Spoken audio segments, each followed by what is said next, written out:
Assalamu alaikum students, hope you all are fine and doing good. But today we are going to start exercise 4.3. In this exercise we have to deal with HCF. ठीक है, find the HCF of the following monomials by completing the table. आपने ये table complete करना है और इन monomials को use करना है. Monomials are the polynomials having single term, like this polynomial only one term, another polynomial only one term. Same इसी तरह यहाँ भी एक ही term है, नेक्स्ट पे ये भी एक ही टर्म है, ये भी एक ही टर्म है, ये सारे हमारे पास एक एक टर्म्स वाले हैं. ठीक है, पहले कॉलम में पूछा हुआ है HCF ऑफ न्यूमेरिकल कोफिशिएंट्स.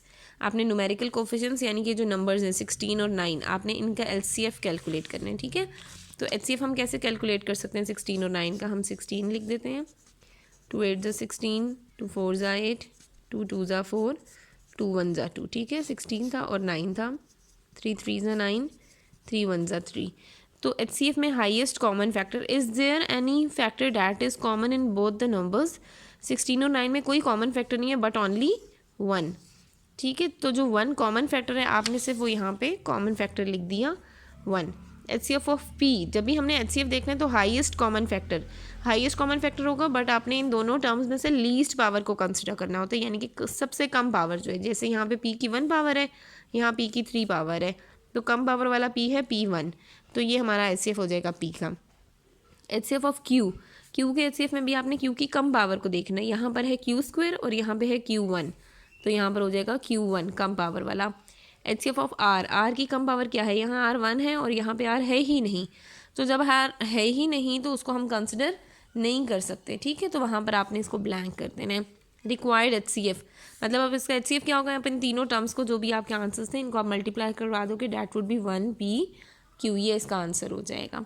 ठीक है, अब इसी तरह हमारे पास 10, 5 और 15. अब न्यूमेरिकल कोफिशिएंट्स का हम HCF कैलकुलेट करते हैं, यानी कि कौन सा ऐसा नंबर है जिसके टेबल में 10 भी आता हो, 5 भी आता हो, 15 भी आता हो. तो वो कौन सा ऐसा टेबल है जिसमें ये तीनों नंबर्स आते हैं, डैट इज़ 5. 5 2 ज़ा 10, 5 1 ज़ा 5, 5 3 ज़ा 15. तो इसका HCF क्या हो जाएगा 5. ही हम डायरेक्टली भी बता सकते हैं फिर. ठीक है, जैसे 16 और 9 के टेबल में कोई भी ऐसा नंबर नहीं जिसके टेबल में 16 भी आता और 9 भी, तो वो डायरेक्टली हमने सिर्फ 1 ही लिख दिया. इसी तरह से हमने यहाँ 5 लिख दिया. अब HCF ऑफ P की लीस्ट पावर, यहाँ 2 है, यहाँ 2 है, यहाँ 3 है, तो P² is the least power. Q1 Q2, तो Q1 is the least power. R² R1, तो R1 is the least power. अब इन सबको मल्टीप्लाई करवा दें, 5P² QR. ठीक है, सेम अब हमारे पास थर्ड है 14, 28, 7, 21. तो अब यहाँ पे इनका हमने सबसे पहले चेक करना हाईएस्ट कॉमन फैक्टर क्या कौन सा है, कौन सा ऐसा नंबर है जिसके टेबल में 14 भी आए, 28 भी आए, 7 भी आए, 21 भी आए. 7 2 ज़ा 14, 7 4 ज़ा 28, 7 1 ज़ा 7, 7 3 ज़ा 21. तो 7 is the least number that comes in the table that is having 14, 28, 7 and 21 as the multiples. अब हम HCF ऑफ P कैलकुलेट कर लेते हैं. P यानी कि least power of P, P4, P3, P2, P2, तो P2 हो जाएगी. ठीक है, Q की लीस्ट पावर Q1, Q2, तो Q1 आ गई. फिर R को चेक कर लेते हैं, R4, R² तो R² is the least power. अब लास्ट में आपने इन सबको मल्टीप्लाई करा देना, that would be 7P² QR². ये वाला टेबल आप बुक पे ही कंप्लीट करोगे सिर्फ. ठीक है, अब हम आ जाते हैं पार्ट बी पर. बी पार्ट में आपको उन्होंने पूछा है if all common factors with least power of 3 unknown polynomials. उन्होंने कहा है कि common factors with least power of 3 unknown polynomials, कम से कम पावर 3 अननोन पोलिनोमियल्स के हमारे कॉमन फैक्टर्स आ रहे हैं 2², 3 एंड PQ. क्या कुछ आ रहा है 2², 3 and PQ and P+Q whole square, और एक ये भी बन रहा है. ठीक है, P+Q whole square. Then what would be their HCF. अभी हमने क्या किया था, अभी हमने यहाँ पर कहा था कि यहाँ पे हमारे पास रिक्वायर्ड HCF कैसे आ रहा था, हमने न्यूमेरिक वैल्यू का HCF लिया, P का HCF लिया, Q का लिया, और फिर हमने HCF ऑफ R लिया. उन्होंने कहा कॉमन फैक्टर्स उन सबके ये आ रहे हैं, तो उनका HCF क्या होगा. ये तो जर्नल सी एक उन्होंने बात हमसे पूछ ली. अब HCF में हमने क्या करना है, हमारे पास उन्होंने फैक्टर्स कौन से बताए हैं, उन्होंने हमें बताया है 2² है, then we are having 3, then PQ and P+Q का होल स्क्वायर. अब आपने यहाँ पर इनको कॉमन उन्होंने बता दिए फैक्टर्स दिए हैं, तो इनका HCF क्या होगा just you will multiplying all the factors, इन सबको आप मल्टीप्लाई करा दो, 2 square 3 P Q and P plus Q whole square, 2 का square 4 3 P Q P plus Q whole square, 4 3 ज़ा 12 P Q and P plus Q whole square, ये इसका answer आ जाएगा। ठीक है, बी पार्ट का। अब हम सी पार्ट को भी चेक कर लेते हैं। उन्होंने सी पार्ट में बोला हुआ है right any 2 polynomials of your choice, आपने अपनी मर्जी से कोई से 2 पॉलिनोमियल्स लिखने हैं हैविंग HCF एज 1, जिनका HCF क्या हो 1 हो, यानी कि कोई भी चीज़ कॉमन ना हो। जैसे अगर हम पार्ट ए की बात करें तो हमने फर्स्ट में क्या बोला था, 16 और 9 का कोई कॉमन नहीं था ना, but there is 1 common in them. तो इसी तरह से कोई पॉलिनोमियल लिखने हैं जिनके अंदर HCF आ रहा हो जस्ट 1, हैविंग HCF एज 1, जिनका HCF 1 आ रहा हो, तो हम कोई भी पॉलिनोमियल लिख सकते हैं। लेट्स सपोज अगर मैं यही वाले लिख दूँ जिसके हमारे फॉर्मूले होते हैं x plus Y whole square and x minus Y whole square. ठीक है, अगर मैं x plus Y whole square की बात करूँगी तो हमारे पास उनमें कॉमन कुछ नहीं होना चाहिए। ठीक है, इसका मतलब है ये फैक्टर x प्लस वाई ही रिपीट हो रहा है। Okay students, now moving on to part D. यहाँ पे मेंशन है the only common factor of 2 polynomial is m minus n, यानी कि कोई 2 पॉलिनोमियल्स हैं जिनका सिर्फ और सिर्फ common factor, only common factor is m minus n, यानी कि उनका जो 2 पॉलिनोमियल्स हैं कोई, उनका कॉमन फैक्टर है हमारे पास m माइनस n, मीन्स कि उन दोनों पॉलिनोमियल्स में m माइनस n मौजूद है। ठीक है, वो उनका कॉमन फैक्टर है।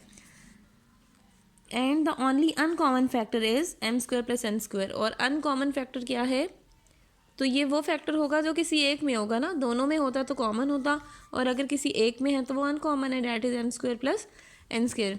Can you guess the unknown polynomials, अब आप बताएं वो अननोन पॉलिनोमियल्स क्या होंगे। अगर हम कहते हैं कि कॉमन फैक्टर है तो फर्स्ट पॉलिनोमियल क्या होगा और सेकंड पॉलिनोमियल क्या होगा। इस इंस्टेंस में हम लोगों ने ये खुद कंसिडर करना है कि फ़र्स्ट पॉलिनोमियल में अगर कोई उन्होंने हमें कॉमन फैक्टर बता दिया है तो मींस कॉमन फैक्टर का मतलब है ये वाला फैक्टर दोनों में मौजूद है। ठीक है, ये फैक्टर दोनों में आ रहा है, और नॉन कॉमन फैक्टर किसी एक में होगा तो आप किसी एक में भी इसको मेंशन कर दो। ठीक है, तो हमारा फर्स्ट पॉलिनोमियल ये हो जाएगा और सेकंड पॉलिनोमियल ये लिख देंगे हम जस्ट m माइनस 1n। ठीक है, now moving on to the E part. Can you guess HCF of 2 polynomials, हमारे पास 2 पॉलिनोमियल्स हैं दिस एंड दिस, इनका HCF हम क्या गेस कर सकते हैं विदाउट एनी प्रोसीजर। हमने कोई प्रोसीजर नहीं करना, बट हमने कहना है कि उनका क्या होगा HCF। ठीक है, अगर हम इनको ऑब्जर्व करें फर्स्ट पॉलिनोमियल को और सेकंड पॉलिनोमियल को, x cube plus 5x plus 1, x cube plus 5x plus 1 exactly same है, ये कोई फ़र्क ही नहीं है इनमें। तो ये चीज़ हमें पता चल गई कि जब हमारे पास एग्जैक्टली सेम पॉलिनोमियल्स हैं तो उनका HCF क्या होगा, HCF वुड बी 1। वो दोनों बिल्कुल सेम है, लाइक अगर सपोज करें 4 और 4 तो उनका कॉमन मल्टीपल क्या है 1, 1 के टेबल में भी 4 आते हैं और ये 4 भी 1 के टेबल में आता होगा, तो उनका HCF हाईएस्ट कॉमन फैक्टर क्या है उनका 1।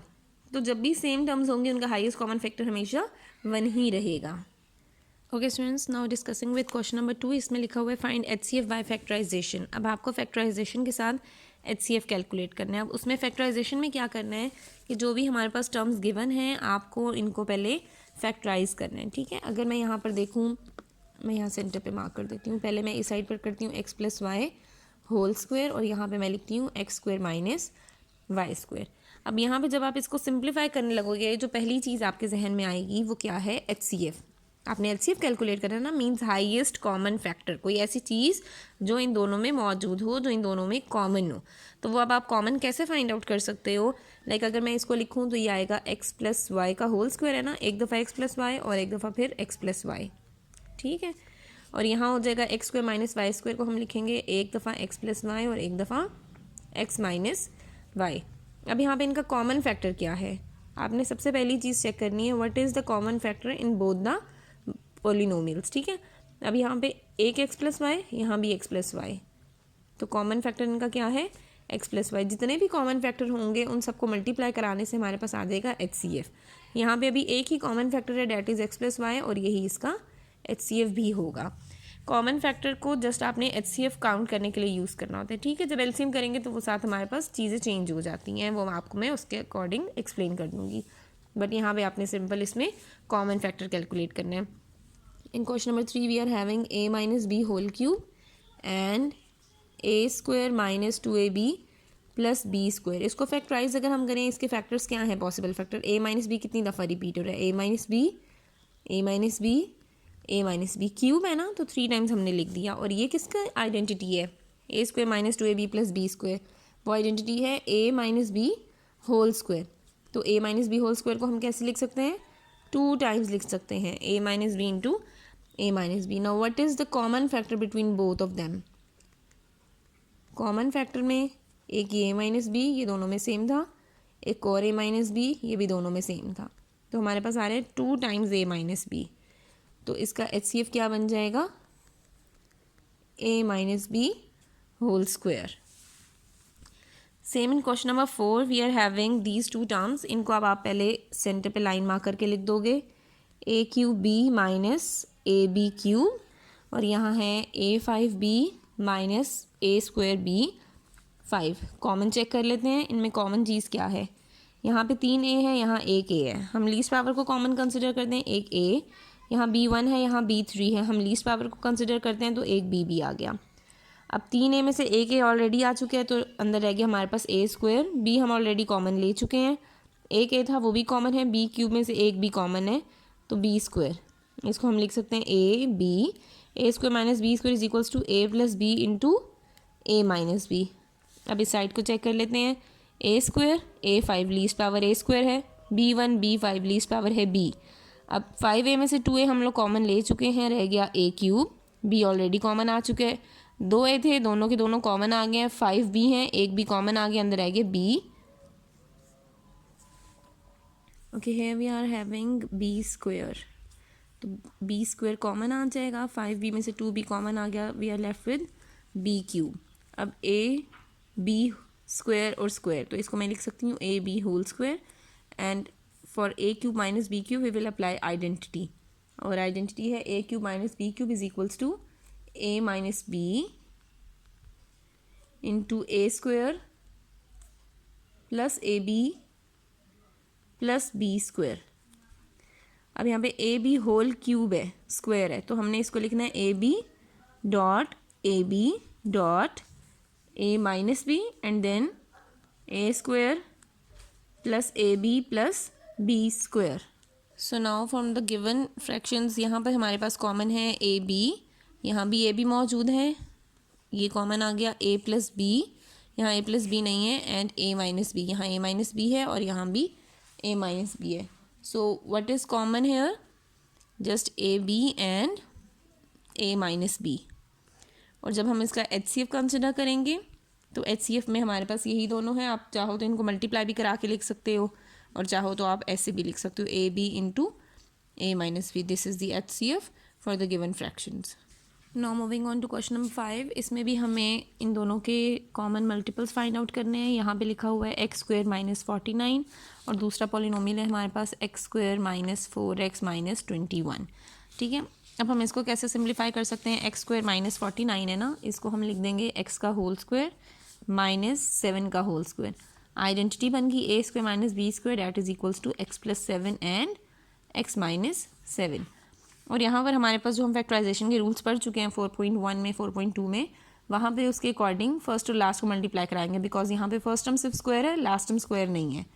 तो 21x स्क्वायर, ये रफ वर्क में कर रही हूँ, रफ वर्क इज़ मस्ट. ठीक है, आपको मिड टर्म ब्रेकिंग में वो हेल्प आउट करेगा. एक्स स्क्वायर इंटू माइनस 21, हमारे पास आंसर आ गया माइनस 21x स्क्वायर. दो नंबर्स इनको मल्टीप्लाई करवाऊँ तो आ जाए माइनस 21x स्क्वायर.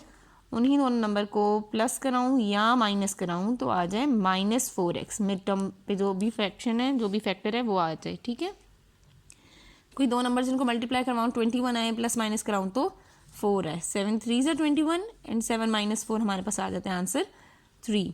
वेरिएबल जो यहाँ पे मौजूद है मिड टर्म के साथ वो वाला वेरिएबल लगाना है. साइन जो यहाँ पे मौजूद है इनमें से बड़ी वैल्यू के साथ वो साइन लगाना है.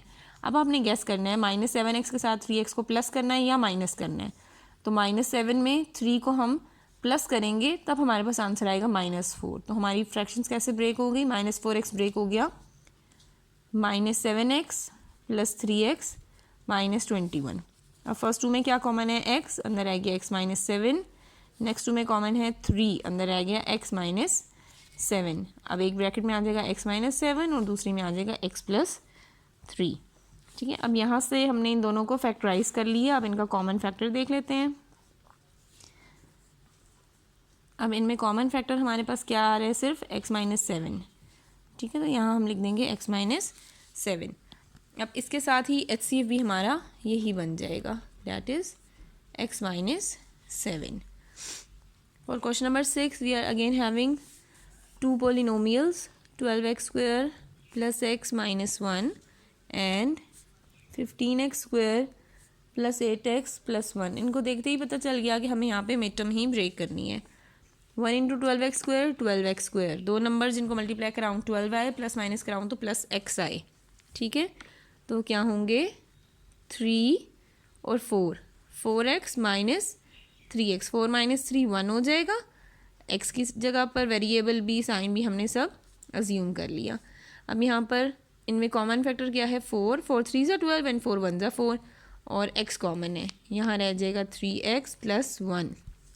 अब यहाँ जो फैक्टर है यहाँ भी वही फैक्टर है बट साइन चेंज है, दोनों साइन, तो हम -1 कॉमन लेके ये वाला फैक्टर 3x प्लस 1 करके यहाँ लिख देंगे, क्योंकि हमें अपनी फैक्टराइजेशन में जो ब्रैकेट्स आ रही होती हैं उनको सेम करना होता है। So we are having 3x plus 1 and 4x minus 1. On the other side we are having 15x square into 1, 15x square हमें बनाना है। दो नंबर्स का जिनको मल्टीप्लाई करवाऊँ 15x स्क्वायर आए, प्लस माइनस करवाऊँ तो 8 आए, तो वो क्या है 5 3 ज़ा 15, तो 5x प्लस 3x प्लस 1। अब फर्स्ट टू में से क्या कॉमन आ गया, 5 3 ज़ा 15, 5 1 ज़ा 5 और x भी लीस्ट पावर है 1, तो हम लिखेंगे 5x कॉमन। 5 3 ज़ा 15, 2x में से एक x आ गया, 5x एज इट इज़ बाहर मौजूद है तो यहाँ 1। अब यहाँ पे 3x प्लस 1, यहाँ भी 3x प्लस 1, तो आप जस्ट 1 लिखोगे और साथ आ जाएगा 3x प्लस 1। और इसके फैक्टर्स बन गए हैं 3x प्लस 1 जो ब्रैकेट में आया, और दूसरा फैक्टर है 5x प्लस 1। अब इसका हम कॉमन फैक्टर लिख देते हैं। What is common factor in both the polynomial, that is 3x plus 1, और यही हमारे पास इसका HCF भी हो जाएगा, डैट इज़ 3x प्लस 1।